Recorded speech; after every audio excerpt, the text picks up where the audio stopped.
Imagine stepping into an ancient African kingdom. You walk through the palace gates and see carvings, masks, and fabrics bursting with colors and shapes you've never seen before. At first glance, they look like decoration, beautiful patterns, to fill empty spaces. But in Africa, art was never just decoration. Every mask, every bead, every carving carried a message. They were languages of power, tools of memory, and bridges between the living and the ancestors. To the untrained eye, it was art. But to those who understood, it was a library of symbols. This is the untold story of African art, not as decoration, but as a living code of culture, spirituality, and identity. Across Africa, masks were not simply costumes for festivals. They were vessels.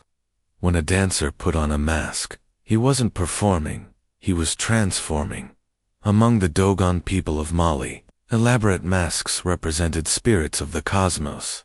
During funerals, these masks were used in the Dhamma ritual, guiding the souls of the dead into the afterlife. Each shape, each color, spoke to the forces of nature: the crocodile for strength, the antelope for fertility, the serpent for transformation. In Nigeria's Yoruba culture, masks were connected to the gods known as Orisha. A mask could embody Ogun, the god of iron and war, or Ocean, the goddess of rivers and fertility. When the dancer moved, the people didn't see a man, they saw the god itself. Dancing before them, two outsiders, these were strange masks. But to the people, they were doors to the unseen world. African cloth was more than fabric. It was history you could wear. Take kente cloth of the Ashanti people in Ghana. Each vibrant pattern told a story. Some designs spoke of bravery in war, others of unity, or royal power. When an Ashanti king wore a certain kente, he was declaring his authority without speaking a single word. Or consider Adinkra symbols, also from Ghana. These were stamped onto cloth with intricate designs. A single pattern, like the Gai Naim symbol, represented the supremacy of God. Others represented unity, hope, or the cycle of life. Wearing them was a silent sermon, a philosophy stitched into fabric. Even beadwork of the Zulu and Maasai carried codes. Colors weren't random, they expressed messages. A red bead could mean bravery or danger, while white might mean peace or purity. A necklace could tell if a woman was married, mourning, or preparing for war. To the colonizers, these were costumes, but in reality, they were archives of memory, libraries written in color and thread. Walk into the ancient city of Benin, modern-day Nigeria, and you would be surrounded by bronze heads that stared at you with piercing eyes. These weren't just portraits. They were royal ancestors, cast in metal to guard the kingdom. Each bronze carried the weight of authority, linking the Oba king to the divine. The Portuguese who first saw them in the 15th century were stunned. How could Africans create such detailed art? They asked. Their ignorance showed. For centuries, African sculptors had mastered lost wax casting, producing bronzes as refined as anything in Europe. Elsewhere, in Noki culture of ancient Nigeria, dating back over 2,000 years, terracotta sculptures revealed faces with striking expressions, wide eyes, elaborate hairstyles, and powerful postures. These figures weren't just art. They carried spiritual force, protecting villages from harm. In Ethiopia, stone carvings inside the rock-hewn churches of Lalibela weren't only religious, but symbolic. Crosses carved in endless variations represented eternity, unity, and divine protection. These sculptures weren't decorations for museums. They were guardians, storytellers, and spiritual anchors. In Africa, power was never just about armies or weapons. It was about symbols. Symbols that carried the weight of a nation, the spirit of a people, and the authority of a ruler. In the Ashanti kingdom, there was no throne more powerful than the golden stool. But here's the twist. No king ever sat on it. Why? Because it was no ordinary seat. The people believed it carried the very soul of the Ashanti nation itself. To possess the stool was to hold the destiny of the kingdom in your hands. It wasn't the army that made a king powerful. It was the stool, sacred, untouchable, eternal. The leopard staff of Congo far away in the kingdom of Congo. Power took the form of a staff.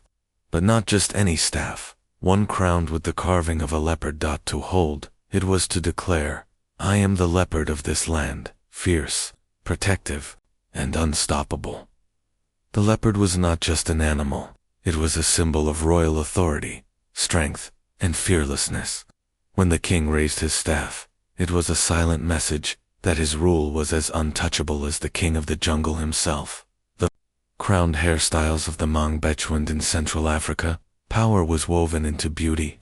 The Mangbetu women sculpted their hair into tall, elegant crowns that stretched towards the sky. These hairstyles weren't just fashion, they were symbols of status, elegance, and cultural pride. To mock or imitate them without belonging to their culture was unthinkable, almost like stealing a piece of their identity. In Africa, power didn't always come from crowns or swords. It came from symbols, stools that carried souls, staffs that spoke of strength, and hairstyles that declared identity. These weren't just objects, they were messages, a language of power that spoke louder than any army, and lasted longer than any kingdom. In Africa, art was never just decoration. It was a map of the universe, a secret language where lines, shapes, and symbols carried the wisdom of the stars and the codes of life itself. The Dogon keepers of the stars in the heart of Mali. The Dogon people carved mysteries that stunned the modern world long before telescopes. They knew of a hidden star, Sirius B, a star so small and so distant it cannot be seen with the naked eye, and yet, in their art, its orbit was carved with astonishing accuracy. For the Dogon, this was not mere science. It was spiritual cosmology, proof that human life was linked to the very rhythm of the heavens. The Berber symbols of protection travel north into the deserts of North Africa, where the Berbers carried their universe on skin and clay. Triangles and diamonds inked on the body to ward off evil. Spirals painted on pottery to honor the cycles of life and rebirth. Zigzags etched into cloth and walls to call upon water, the most precious gift of the desert. Every mark was a prayer, every pattern a shield. These were not random designs. They were codes of survival and spirituality written in geometry. And then, in Mali, rises the Great Mosque of Djen, the largest mud structure in the world. Its towers stretch toward the sky. Its walls ripple with rhythmic pillars. This was more than a building. It was a cosmic statement, a symbol of balance, harmony, and divine order. Brick by brick, it told a story that the universe itself could be reflected in human hands and human faith. The cosmic language of Africa to outsiders. These shapes were once dismissed as primitive patterns, but in truth, they were cosmic codes. Africa's artists were not just makers of beauty. They were mathematicians, astronomers, philosophers, encoding the laws of the universe into symbols that survived for centuries. In every carving, in every tattoo, in every wall of mud and stone, they wrote the truth, that art was science, that geometry was spirit, that the cosmos lived within us all. When colonizers came to Africa, they didn't just take land. They tried to erase memory, culture, and identity.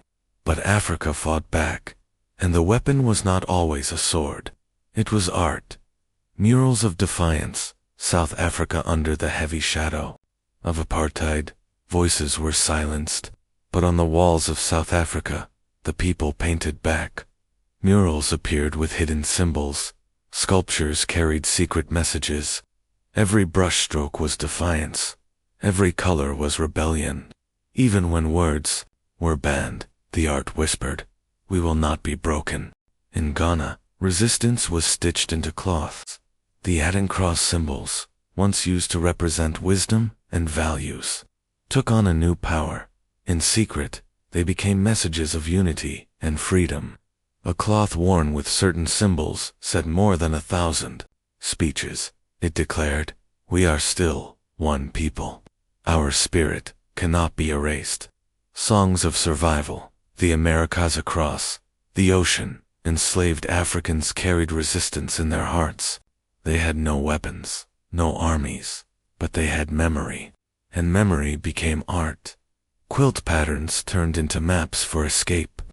A rhythm on the drum became a code passed from one plantation to another. Songs carried hidden instructions, guiding the path to freedom. In the darkness of slavery, every pattern and every note was a spark of light. The unbreakable spirit. Even when freedom was stolen, art carried the resistance.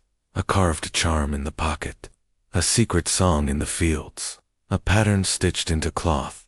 Each act whispered the same truth. We are still here. You cannot destroy us. Our spirit will never die. African art is not primitive. It is not something exotic to be displayed in glass cases, or a souvenir for tourists to hang on their walls without context. It is a living archive, a vast library, written not in words, but in color, form, rhythm, and sound. Each piece is a page, each pattern a paragraph, each drumbeat a sentence in an endless book of memory.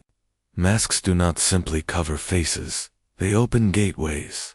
They transform dancers into ancestors, spirits, and gods, collapsing the boundaries between the human and the divine. Cloth is not just fashion. Every thread woven into kente, or mud, carries history. Gold, green, black colors are not just design but declarations of identity, resistance, and belonging. When a king wears a robe, it is a scroll you can read if you know the language. Sculptures are not lifeless stone or wood. They are guardians, keepers of bloodlines, and protectors of communities. To touch them is to touch time itself, to hold the breath of those who carved them, and the spirits they carved for. Symbols are not decorations. They are laws, prayers, and philosophies condensed into shapes. The Adinkra signs of the Ashanti tell of unity, justice, humility, and destiny. A single spiral or a repeated triangle can map out the cycle of life, the order of the universe, and the responsibilities of man to his people. Even geometry is not abstract. The Dogon people of Mali used symbols to chart the stars long before telescopes. Circles, lines, and patterns were not doodles. They were blueprints of the cosmos, cosmic diagrams that linked heaven and earth. African art is a language, a library, a system of knowledge that the world has only just begun to decode. And if you lean in close enough, if you allow yourself to see beyond the surface, you will realize something powerful. African art was never silent. It has always been speaking. It speaks of ancestors, of creation, of struggle and triumph. The question is not whether it speaks. The question is, are we listening? African art is not silent. It speaks across centuries, echoing like a drumbeat that refuses to fade. Every mask, every carving, every woven pattern carries the whispers of ancestors, the lessons of kings, the prayers of mothers, and the dreams of generations who refuse to be erased. When you see African art today, whether locked behind glass in a museum, hanging proudly on a wall, or reimagined in music, film, and fashion, remember, these are not simply objects. They are voices. Voices of resistance, voices of identity, voices of survival and power. Colonizers may have stolen the artifacts, but they could never steal the spirit. The wood, the gold, the cloth, these were vessels, but the meaning was always deeper, because African art was never just material. It was spiritual. It was communal. It was eternal. So the next time your eyes meet an African mask, or your hands trace a symbol carved in stone, pause and ask yourself, what story is reaching me through this piece? What wisdom has crossed centuries just to be heard today? Because Africa is not gone. Africa breathes in every beat of the drum, shines in every stroke of color, and endures in every sacred symbol. And as long as we listen, Africa will never, ever be silent. Asterisk, asterisk, this is Africa Untold. Subscribe to uncover more stories history tried to hide.